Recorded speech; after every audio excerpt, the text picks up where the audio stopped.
everyone, and welcome to Virtual Day Trip to Wine Country, presented by Citi. I'm Sam Kimball from New York Wine Events, and we are thrilled to be here. We are once again going to the Sonoma Valley in California, a place that is undergoing quite a lot of dramatic stress right now due to the fires, things that are happening there, especially certain parts of the valley. We'll hear more about that a little later. But it is obviously an area known for winemaking and being a famous winemaking region worldwide. And we're going to a particularly beautiful part of the valley, right in the middle of the valley. Sonoma is known for its unique and distinct soil and climate, both of which are very conducive to growing some of the best grapes in the world for winemaking. And we're headed to the town of Kenwood, California, in the middle of Sonoma Valley. Luckily, many of the most severe fires are further north in the valley, although smoke is a real issue there today and this week. As I like to do, I want to show everybody a little map of where we're going virtually. So I'll move out of the way here. You'll see that little map pin on the map, that red pin. We're right there in the middle of Sonoma Valley. Kenwood is located on the Sonoma Highway between the cities of Santa Rosa and Sonoma, and it lies east of the Sonoma Creek in a region that's sometimes called the Valley of the Moon. And we'll hear a little bit more about that, that Valley of the Moon, possibly from our guest tonight. We're headed to the Kunde Family Winery, an amazing place. I'm gonna put in my background here a picture of the vineyards there. The Kunde Family Winery is the largest contiguous vineyard in Sonoma Valley, 1,850 acres. It has been around for over 100 years. In the heart of the valley, Kundi produces ultra premium, estate grown and sustainably farmed wines for distribution across the country. And Kundi's calling card is they're 100% estate produced and grown, family owned and operated, and now going into their 115th harvest year, which is amazing, and all sustainably grown. We'll hear more about that later, but just for those of us, including myself, who are only vaguely familiar with the term, sustainably grown grapes means that they're growing grapes without depleting natural resources. The nutrients taken from the soil by the crops, in this case the grapevines, must be replaced using natural methods. And in case you didn't know, the USDA defines sustainable farming as agriculture that enhances the natural resources upon which we all live. Kundi's been growing and harvesting grapes for 115 years and making wine since 1990 at the winery. To learn more about Kunde Winery, Family Winery, you can visit kunde.com. That's KUNDE.com. And I'm going to show you that URL in my background here. We also have an awesome deal tonight for the 4 wines, virtual bundle of 4 wines for just $140 and 1 cent shipping nationwide. That's crazy. That's amazing. So welcome everybody again. Please feel free to ask any questions during the Q&A, or actually in the Q&A panel in Zoom. And do hit the chat box if you would. If you get a chance right now, let us know where in the world you are logging in from. We'd love to hear from everyone about where they're at. And so without further ado, it's my pleasure today to host Jeff Kundi, the chairman at Kunde Family Winery, and Zach Long, the director of winemaking. Welcome, Jeff and Zach. Great having you on the show. Hey, Sam, how are you? Sam, thanks for having us. Appreciate it. Oh, it's my pleasure. I'd love to hear, and I think our audience would love to hear a little bit more about the history of Kunde Family Winery. You go back to 1904, is that right? That is correct. So my great-grandfather bought the original property, and I wonder why that, oh, I see, we got a double voice. There you are. Yeah, my great-grandfather bought the original property in 1904, 640 acres. He actually came over from Germany in the 1880s, and he set up a little ranch in northern North Santa Rosa in the Windsor area, about 25 acres, that he farmed, and he grew vegetables, and he sold them door to door in the city of Santa Rosa. He was then able to buy some land up in the Alexander Valley, turned it, sold it, and he was able to buy then the original property in 1904, which had an existing winery. And then he kept making wines there. He bonded the winery. The bond number was 202. And every winery in the nation is federally bonded. Right now, the number's like 14,000, something like that. But on this property, it was 202nd winery in the nation. Wow. Today. And then, we had different generations that were here. They stopped making wines in the late 40s, early 50s, due to the war years and things like that. From that time moving forward, it was all about acquiring more land and planting more vineyards. And as a kid growing up, that's all we did is plant and do the vineyards. Many award-winning wines were made from our fruit throughout many wineries here and regionally. The first vineyard designates Chateau St. Jean did way back in the 70s was from these vineyards. Then in 1990, we decided to start making our own wines again. And so that's moving forward. We started the winery here in 1990 with the original bond number because we always made some wines on the side. And it's been 30 years now. That's amazing. In fact, to let your guests know, right behind you, we got our Chardonnay, we've got Malbec over your right shoulder. We've got some more Chardonnay on your left shoulder. We have Cabernet. So anyways, you're seeing some of the stuff you're going to be trying is right there in the background behind you today. So that's the one thing. We're a family operation. The second thing is we're certified sustainable. And you were hitting some of the points, but the true definition of sustainability is what we call the 3 E's.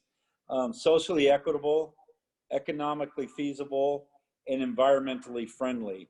When all 3 of those are taken into consideration and done, that's true sustainability.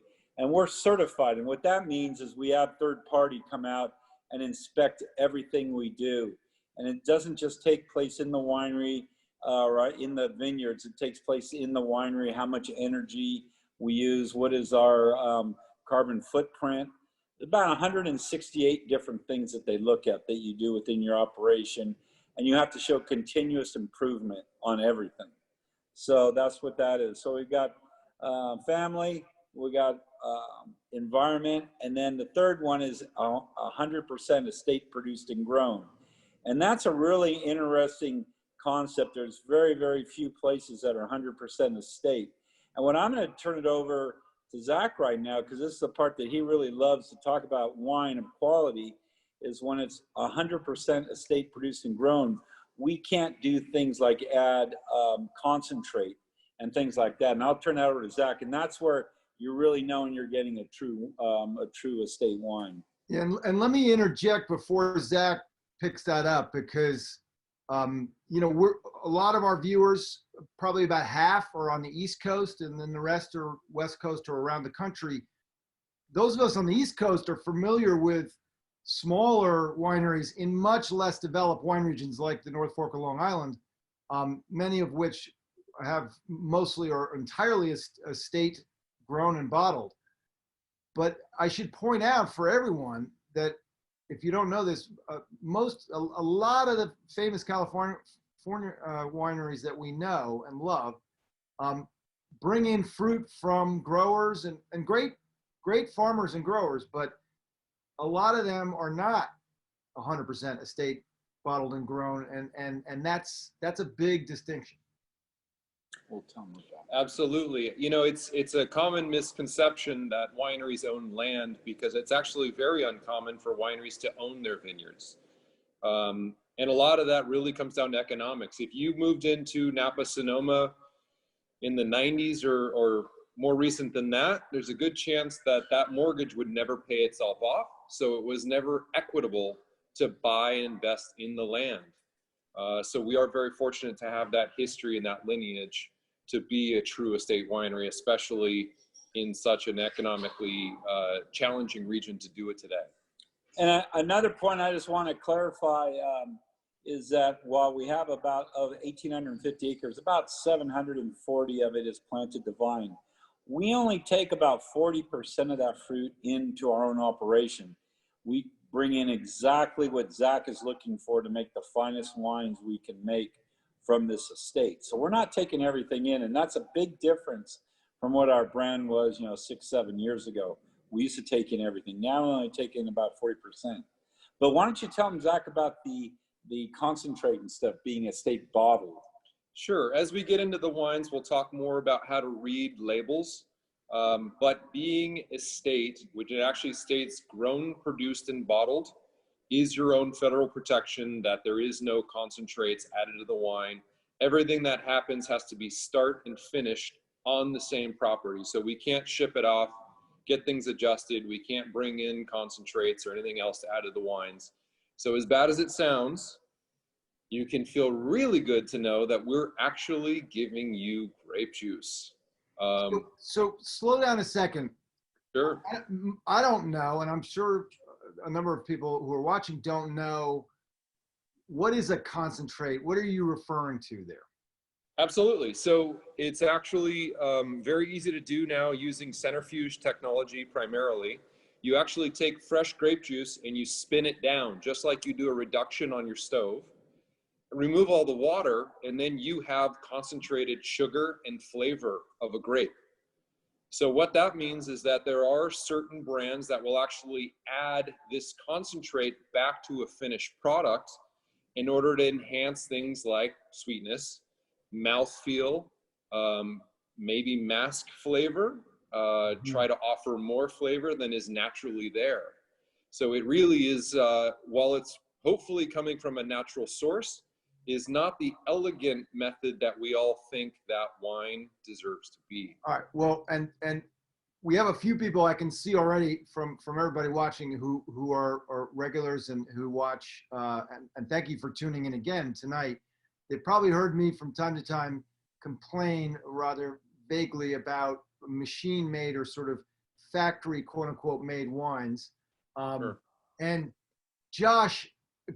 sorry, I don't know who that might be, but I am curious, is concentrates a factor in some of those wines that we all know, and I don't want to name, although I probably mistakenly just did, that gives them that sort of weird, like, this can't really be natural or artisanally produced flavor? There is a noticeable difference when it's used in very liberal levels. And yes, there are brands that have ultimately been built on the fact that they can add whatever flavor, balance out vintages. You see very little difference, year to year. And sometimes, yeah, that is a method for people to control quality and create a profile, which some of us do know and love very well. And again, that isn't something that's illegal or quote unquote wrong. No.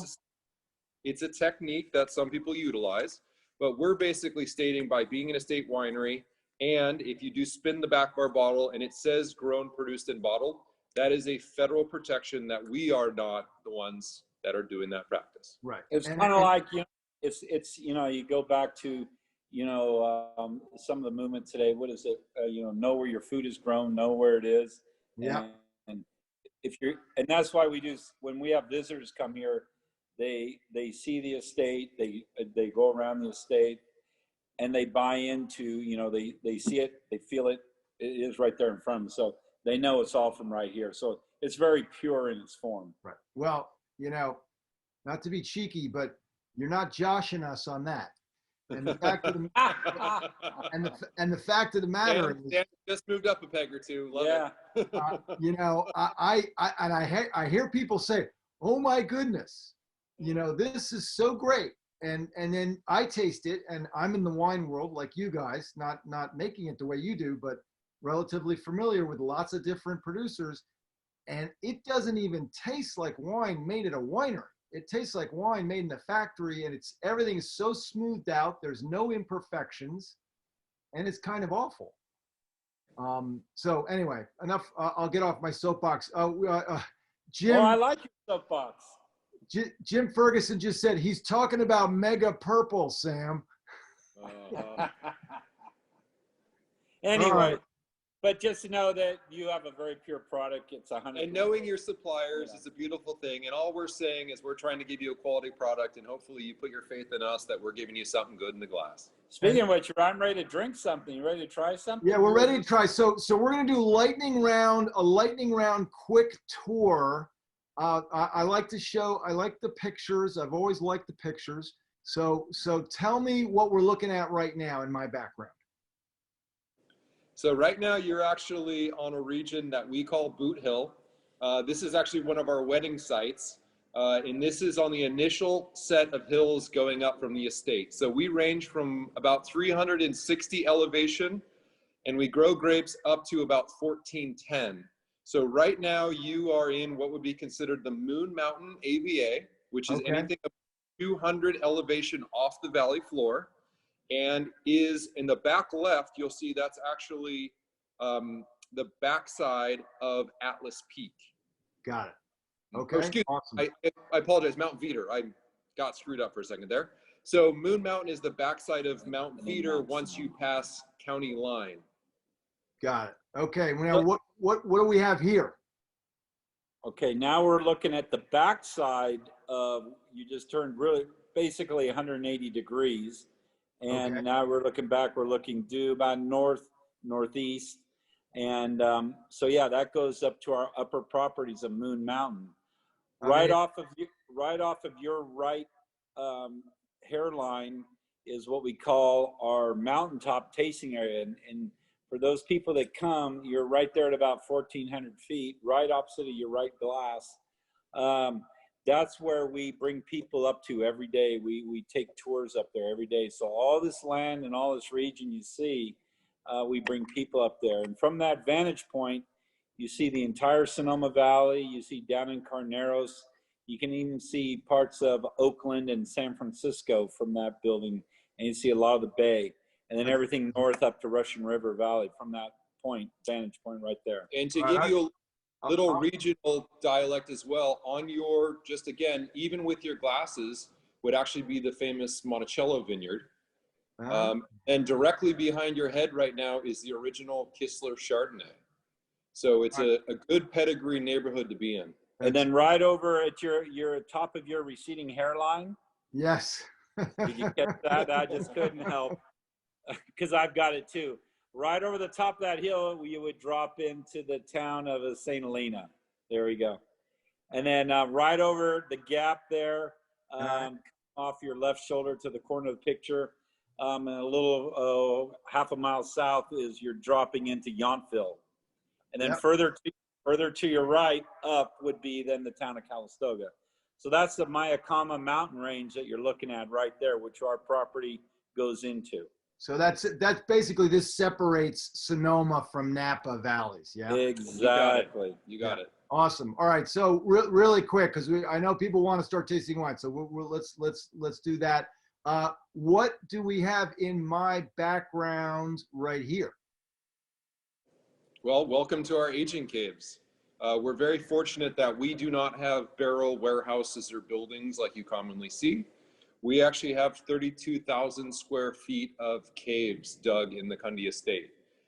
So we hold about 5,600 barrels in our cave system. And actually directly behind you, you have one of our dining rooms, which is a great little dinner event space that we can use. We put a Christmas tree in there in the Christmas time, and it's just a really fun way to explore the cave system here at Kundi. We also, for our guests that come here, we do free tours into the aging caves every day, about every hour on the hour. So people get to go right into where you're seeing. Right now, you're about, if you were staying right there, you're about 130 feet underground, because this is right where the winery's at. It goes straight into the caves, which is a hillside of vineyards. So right there, you're about 130 feet underground. Very, very, very cool. Well, cool thing for everyone to see. We have one question, and then let's start jumping into two questions actually, and we'll start jumping into the wines here.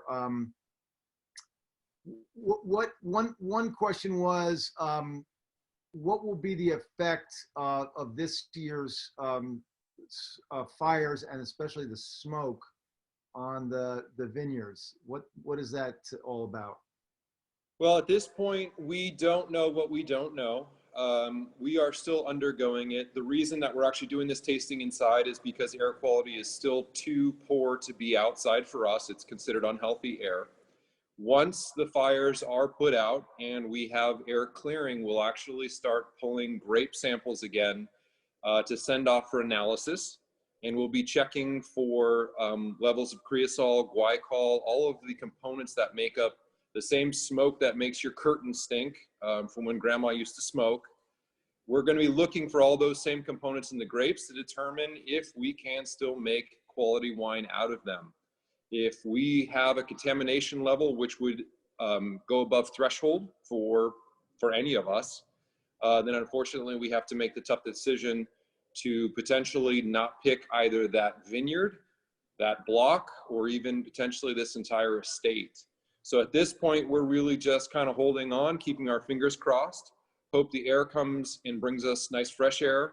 And again, the fires are not proximity-wise terribly close to us. The closest range is about 20 miles, but it just really depends how long this smoke stays with us. And we have experience in this. As we know, the 2017 fires, we still had fruit on the vine. It came at the end of harvest, where a lot of wineries and vineyards had brought in all their crops. We had some stuff that was still out. And so we have experience of smoke taint. And anything that comes from Kundi, we will not produce anything with smoke taint. We ended up getting rid of that product and that fruit to another winery. Someone else bought it. I won't say who, but we are not going to put out an inferior product here. There's certain things you can do to it, but we didn't want to do that, and so and that's how we're approaching it this year. If there's smoke in it, we're not going to bring it in. I mean, it makes a lot of sense. Nancy was just in the chat, was just asking that question: what happens if you can't use the grapes? And I think so. We let them go, Nancy. They return from where they came, which means they go back into the dirt. Yep. Awesome. All right. Well, I think we've got a great lineup here. Also, I will point out a really nice lineup in terms of price points. I'm sure everything is going to be tasting fantastic. But we'll get started with the 2019 Magnolia Lane Sauvignon Blanc. And go ahead. Also, for your folks to know, we've got two wines we're trying today, the Sauv Blanc and the Zinfandel, that can be bought in the marketplace. We're distributed nationally, but we have a tremendous wine club, and wines that you can't buy in the marketplace, you can only buy online or be a club member. And those are the rosé we're going to try, and my own personal favorite, finishing up with our Centuryline Zinfandel. So our wines are in the market, but we also have wines that are available here. So you're going to get a combination of both today. Well, I think the folks at Zap would be very happy to know we have two Zinfandels on the list tonight. You bet. So I just, for everybody's convenience, I put an image of the Sauvignon Blanc, the Magnolia Lane, up on my screen. It's only $18. It's a great value, and as Jeff just pointed out, it's nationally available in retail. Tell us a little bit about this wine, if you would, tasting notes, and what's a particularly good food pairing. Well, I'm going to jump right to food first because that's where my heart's at. For those fans out there of sugarfish, which I know you have quite a few in New York now, there are only 3 wines available, and this, bless your heart, is one of them. They do 2 Chardonnays, 1 Sauvignon Blanc. Kundi has kind of owned that list for a few years now. And if I can say anything, pairing it with sushi is some of the greatest experiences going into Manhattan and hitting the sugarfish. I love when I get to go say thank you to accounts, because eating that and drinking this wine really shows both good graces. Our Sauvignon Blanc, you know, I am a California native, born and raised, and I'm used to wine being made of fruit should taste of fruit. So you will not often find any level of cut grass. You won't find even usually levels of cactus. We can get California ripe, and therefore I like to get there, which essentially means we like to expose our grapes to a little bit more sunlight to break down all those little mercaptans, to make sure we don't have much veg in the glass. I don't mind a little bit of a floral component, a little bit of star thistle for those of you that are in regions that don't get a lot of water, but definitely want to avoid the cut grass. And then to compare this versus something like a New Zealand wine, the total titratable acidity in this is not so high that it'll take the enamel off your teeth. So feel good about drinking that whole glass and knowing that you're still gonna have a bright, shiny smile, and the dentist is not gonna yell at you. I love the fact that you pointed out the pairing with sushi. Is there ever a time where a really good Sauvignon Blanc like this does not go well with seafood? Well, first of all, I would say avoid sugar. I think the beauty of sushi is that raw material, you know, the balance of flavors, bringing all those things together. But when you end up with something that has residual sugar, you're going to block those flavor receptors. We want to drink a nice, crisp, dry wine when we're looking for those delicate, elegant flavors.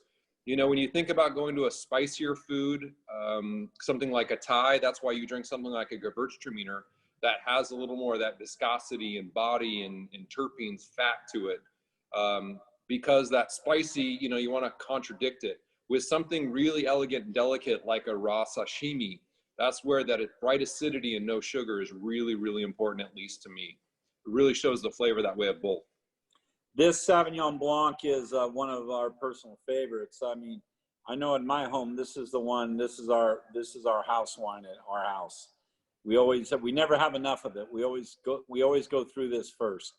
And the thing that's always kind of a little misnomer, I believe, is people always think is the Sauvignon Blanc is your aperitif wine and Chardonnay is with the food. I really believe Sauvignon Blanc is a tremendous food wine. This goes really good with food.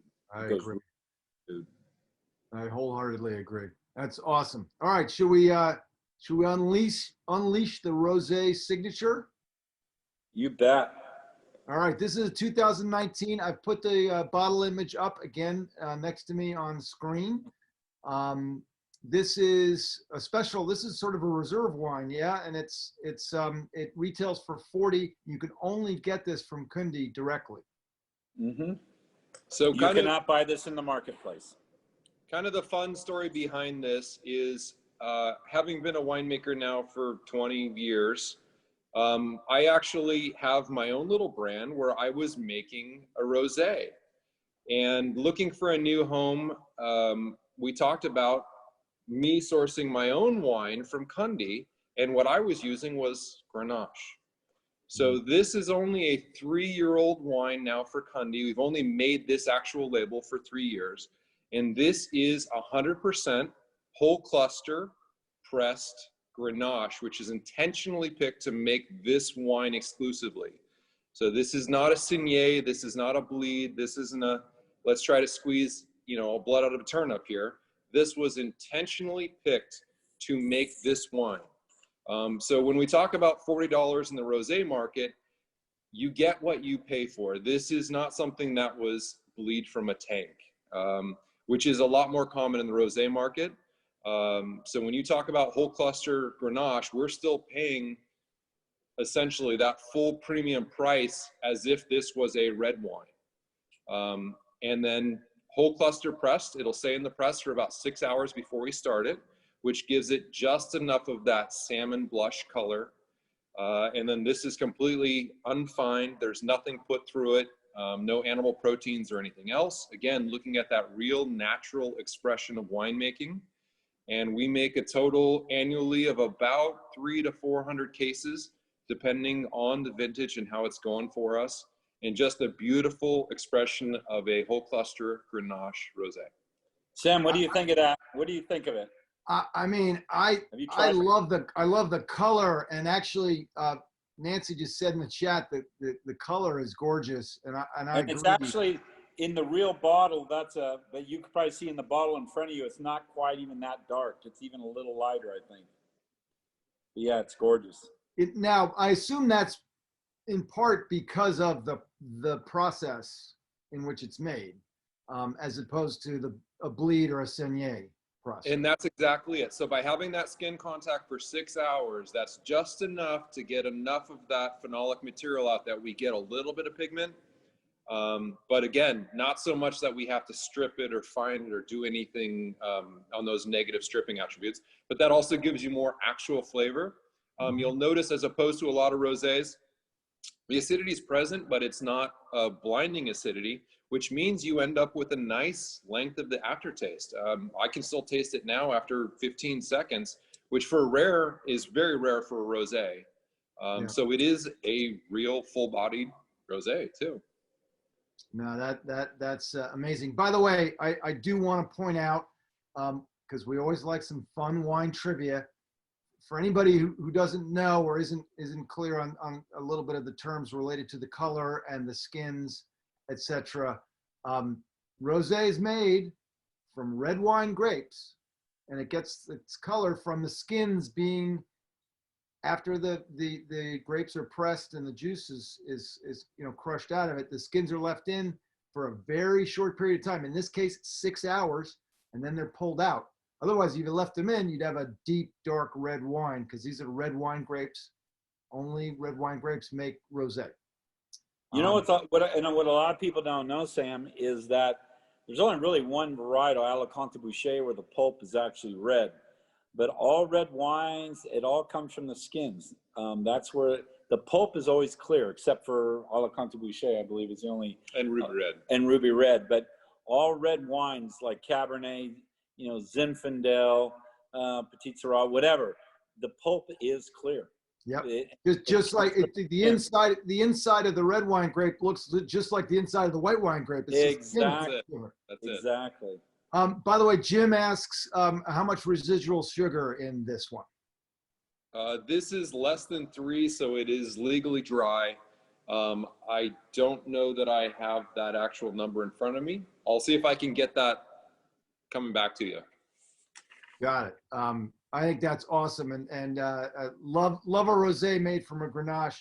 By the way, question from Steve: what is the flagship grape varietal of Kundi?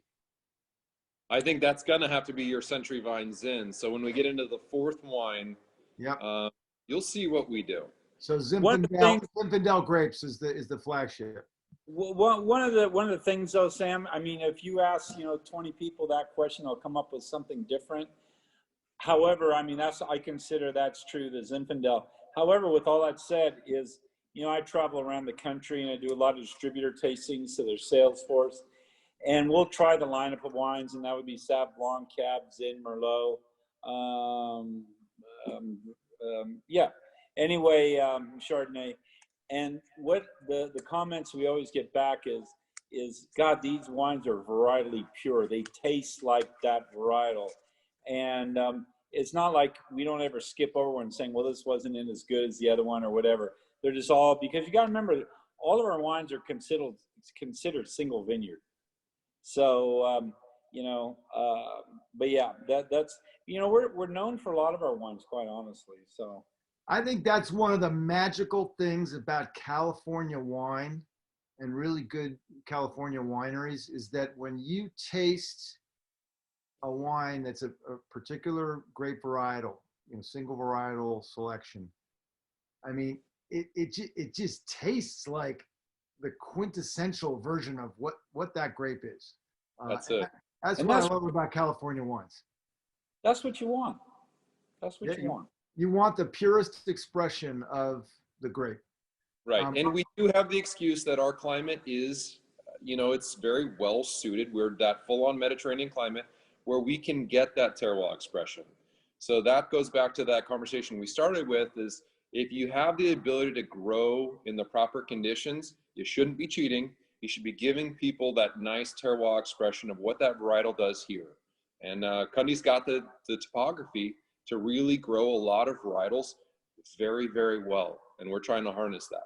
And what we look at is our vineyards, besides we grow 19 different varietals. I mean, we're not making 19 different wines, but the way we kind of look at it is our vineyards out there is kind of like, when you're cooking and you got your spice rack or your spice tray with all your spices. Well, we have the vineyards out there, and that's our spice rack where Zach then goes, because, to be called like a varietal like Zinfandel or Cabernet or whatever, it's got to be 75% of that fruit in there. The 25%, that's if you want to adjust it with different spices, let's say, using different varietals, that's what you can do. Being from like Sonoma Valley, we have to be, I believe it's 80%. Is that correct? I can't remember. For Sonoma Valley, it's 85%. 85% has to be from Sonoma Valley. Right. And again, right. From being a state, everything has to come from the estate. So we have a big spice rack out there. I have a question, because it's not every week that we have such knowledge packed into our session the way we do tonight. Nancy asked a question. So the weather is all the end results of the flavor. And I think the answer is it's really a combination of weather and terroir, which is the land, but I'll let you guys elaborate on that. And I think the way I look at terroir is all external influences. So that's everything from the amount of rainfall you get in the winter, the humidity each day, the amount of degree days we get, the airflow, all of this creates the environment in which that grape develops. So to me, all of those external influences is ultimately what shapes the terroir of the grape. So the weather is certainly a very important component, but it is certainly not the only component. If you're familiar with the Kundi brand from even 4 years ago, we actually just did a label change not too long ago, and you used to have a little rust-colored placard that said Kundi on it. That's the actual color of our soil. So part of the reason our soil is so unique is because it's got a lot of iron in it. It's a lot of volcanic fallout.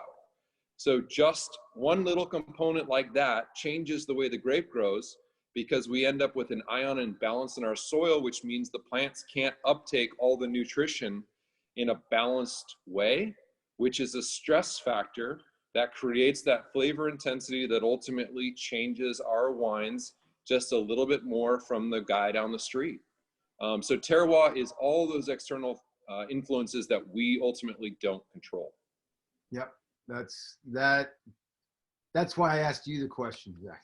And I did get the RS on the rosé, which is 0.43 grams. So you can't get any drier than that. I actually thought it was 0.44, but I wasn't going to say anything. Yeah. So a normal fermentation, if you can get under 1, you are an absolute rock star. Most fermentations will stop, about 1.5 grams per liter, which is, of course, incredibly low. So that is about as dry of a rosé as you're ever going to find. Well, and thank you, Jim, for that question. So let's move on to the next wine. My perhaps favorite grape varietal, Zinfandel. So this is a 2016 Estate Zinfandel. Another incredible value, $22 a bottle, available widely in retail nationwide. Tell us a little bit about this wine. Well, this is one of my, I'm a big Zin guy. And what's really fun is we get to try both of these side by side. We have different Zin vineyards here that are about 20, 25 years old. But we have what we're going to taste next is what we call our Centuryline Zinfandel. And the Centuryline Zin is made up of vines that are 140 years old by average. Wow. We blend, and we sell that. You have the pricing on that of what it goes for. We actually blend 25% of that into the Estate Zinfandel, which you're trying. So yeah, so it just enhances it tremendously. So if you really want a great value and you love the idea of that 140-year-old vine Zinfandel, you're going to get a little bit of that magic in this Estate Zinfandel. We could really call the estate old vine because, do you know how old do you think a vine has to be classified old vine on the label? How old do you think? I'm not going to answer. I'm going to ask people to say what they think in the chat. How old must a vine be to be classified as an quote old vine on the label? On the label. Anybody? We got, let's see, 130, 1%, 100 years, 30 years, 40 years, 50 years. I like 50 years. I think it's good, but I kind of want to know how old Katie is. I'm not sure what that one was. Yeah. There really is no definition. There is no legal definition. There's no legal definition. So you could have a 4-year-old vineyard and there is no legal way to stop you from saying old vine on the label. That also carries over to reserve. You can make one single wine and call it a reserve. So in the US, that is one of those kind of, marketing strategies that it's people a fanciful name. But with that said, that's why, which we are going to try other wine next, is called Centuryline. But these vines, I would say on average, in this bottle of the Estate Zin are, probably about weighted average is going to be 30, 35 years old. And we do have 12-year-old Zinfandel blocks, and we have all the way up to the 139. So the way this essentially works, young vines don't have a lot of textural element to them. They're very fruit forward, a lot of black fruit, blackberry, cherry. You get this beautiful flavor component, but there's just not a whole lot texturally going on. And what we choose to do here with our old vines is we don't want prune juice. We don't want that raisin flavor in our wines. So we'll actually tend to pick our old vine right around 25 bricks. It'll easily get to 32 in another 2 weeks. It'll go there.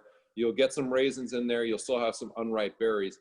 The reason we pick our old vine a little earlier is because it still has a lot of bitterness. It actually has phenolic material in it that gives you what I consider molar tannin. So for those of you that drink Italian wines, Barbera, Sangiovese, that go with pasta, you end up with what I call molar tannin. You actually feel the astringency kind of in your teeth.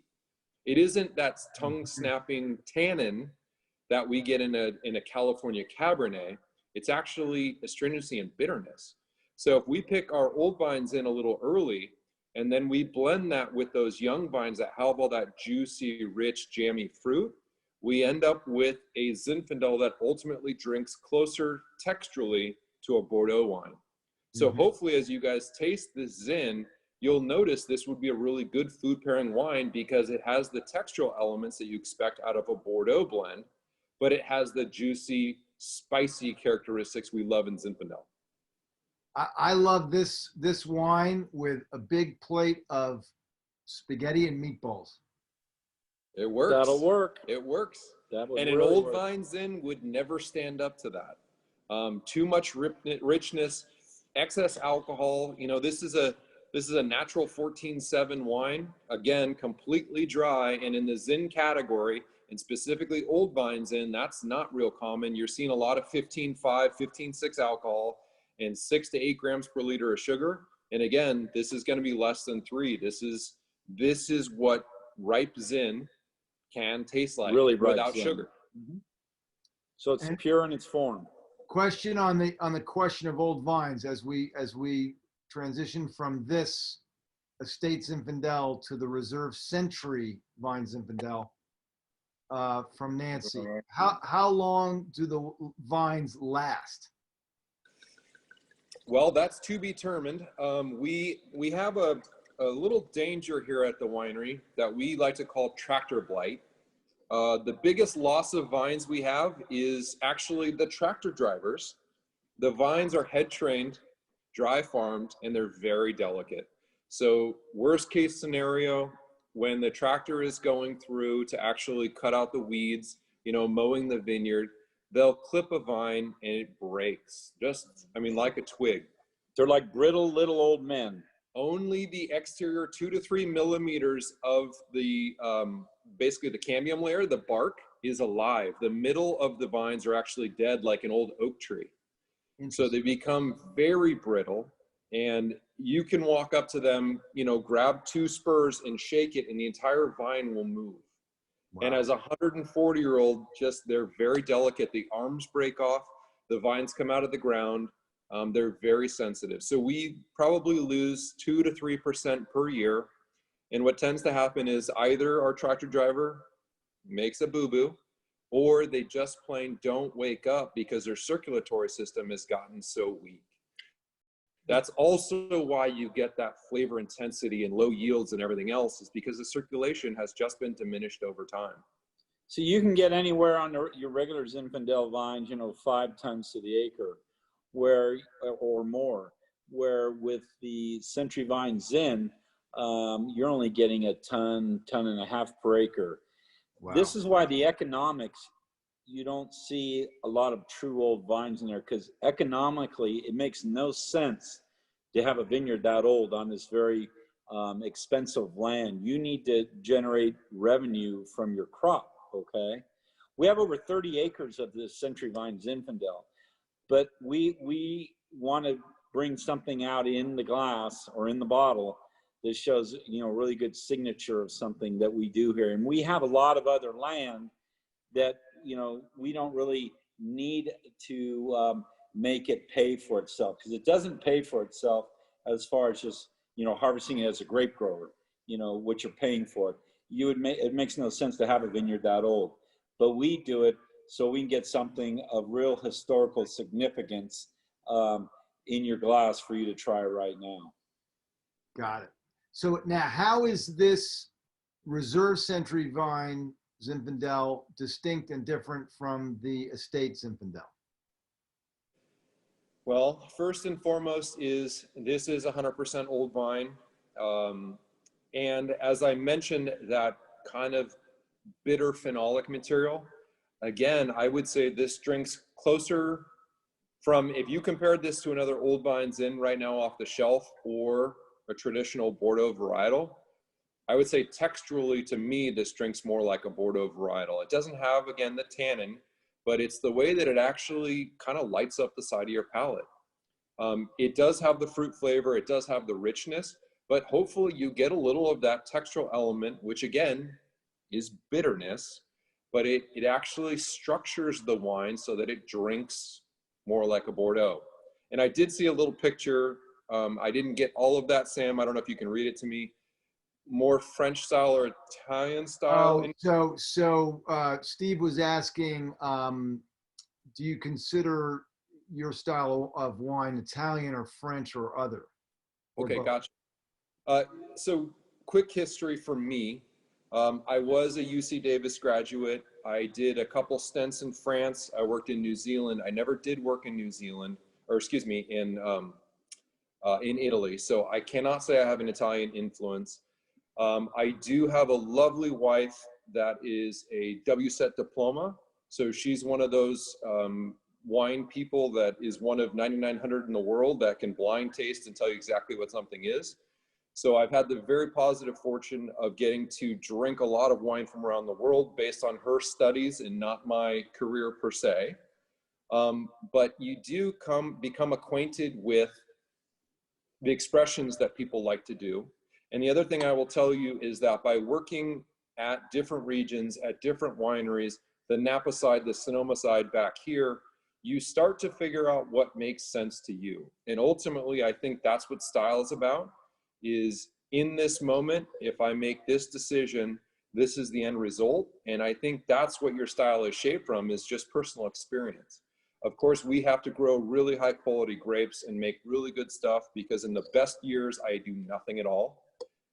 But influences are constantly changing. And again, you take all those experiences you've had, which ultimately I think winemaking is about, is if in your first year you get 100 points, I would say quit, because you're never going to do it again. But over time, you start to see the way other people do it, and you figure out what really makes sense to you and what goes in a direction that you like. And again, I just saw flexibility pop up. Yeah, this is a great example. Mother Nature ultimately always wins. So we are at her whim. We're going to deal with whatever the growing season gives us. My first vintage here at Kundi was 2011, which for those of you that have wines from back then, you know, the first thing that everybody said is worst vintage on record. Early rains, Cabernet's ruined. Not the way I wanted to start my new stint here at Kundi, but ultimately our Sauvignon Blanc was still a rock star. We styled our wines to be what they were, which is ultimately, we don't want you to save our 2011s. We made them a little more drinkable early on, which is, you know, not our best desire, but yes, we must be flexible. We must be malleable because we are only dealing with what we get. Mother Nature is your partner. Yes, yes. And fire is not, I will tell you that Fire much. is not, no. And also with this wine, if you're looking for that highly extracted, over the top, pruny Zinfandel, this is not it. Like Zach was saying, more Bordeaux stuff. You know, you have layers of flavor in there you really get from it. Another thing I wanted to point out, if you look at the label right there on the top, that was an emblem that we have on there. That was my great-grandfather's original wine label. He went to a business college in Santa Rosa, and that emblem was on his diploma. It's a lot like the state seal of California, and this was about 1912. So he lifted that off his diploma, and that's what he made his label of. So everything we do revolves around historical significance, and that's why that emblem is on that label. That's cool. Let me show it, Jeff, to everybody. So it's on it's on my screen. And then I can hold it up close here. I don't know if you guys can see it. You can see it on Jeff's as well. Yeah, look at that. That's beautiful. It does look like the emblem of California. Right. Athena or Bear. Athena. So Myra asked a question: what to pair this wine with? I mean, again, this drink's closer to a Bordeaux than it does a Zinfandel. So I drink this with a lot of different things. One of my favorites, honestly, is usually lamb crusted with a little bit of mustard. Because again, that plays that kind of bitter characteristic in the wine. It just is so beautiful and rich and dense. But this is probably, of the Zinfandels, the one that I will sit and have a glass on the patio without any food at all. When you get into charcuterie, any of your dried meats pairs incredibly well with this. A little bit of savory and you are good to go. Sometimes I like it like after a big meal and you have folks over and you're just sitting around. We have a little fire pit. We sit around and, you know, you had a big heavy meal. Sometimes I like this, just sitting out around the fire afterwards. And then usually it wouldn't be the first time that, you know, went into the later hours or the earlier hours of the morning, and a little of the Century Vines in over your Wheaties is not a bad gig to start out the day with. I haven't tried that pairing, but I'm looking That's forward pretty to it. good. I've done her. That's definitely a first, Jeff. I love that. That's awesome. Try it. Try it sometime. Well, I'm going to go get some Wheaties. I'm going to get my Century. It's way better Wheaties than Captain Crunch. I tried Captain Crunch. That doesn't work. Talking about residual sugar. Yeah, I'm just letting you know, Captain Crunch, Lucky Charms doesn't work, but a little over Wheaties, I've found that's pretty well. You pair it with the drier cereals without so much sugar in them. You got it. All right, I'm gonna put up the URL. So it's kundi.com, and if you go to kundi.com/wine-shop/new-york-wine-events. That's why I put it up on the screen, so it's easier to see it there. You can get this tasting pack of 4 wines for an incredible deal, $140 with 1 cent shipping. I love shipping deals because shipping can be so exorbitant. And I want to thank Jeff and Zach for being a part of our program tonight. It's awesome to have you guys. I love having two people, and it's great to have somebody who from the heritage and the history of the winery and the vineyards, which is Jeff, and then the winemaker himself, which is Zach. So thank you for that, and be in touch, everybody. Thank you for tuning in, and we will see you soon next week. We'd love to invite everybody to come out. We have a tremendous area here, a tasting room area. We have multiple venues, and we've been written about a lot as one of the top places to go to in wine country to come out and enjoy. Jeff, I want to come out and do the dog hike. Oh yeah, come out and do a dog hike. We do hiking programs with your dogs and everything. Once you've spent a day with Jeff Kundi, you will never forget it. And you'll never want to come back. You will never forget it. And the wine's good too. Cheers. Awesome. Thank you, everybody, for tuning in, and thank you, Jeff and Zach. We'll see you guys soon. Cheers, guys. Be safe. Bye. All right. Likewise.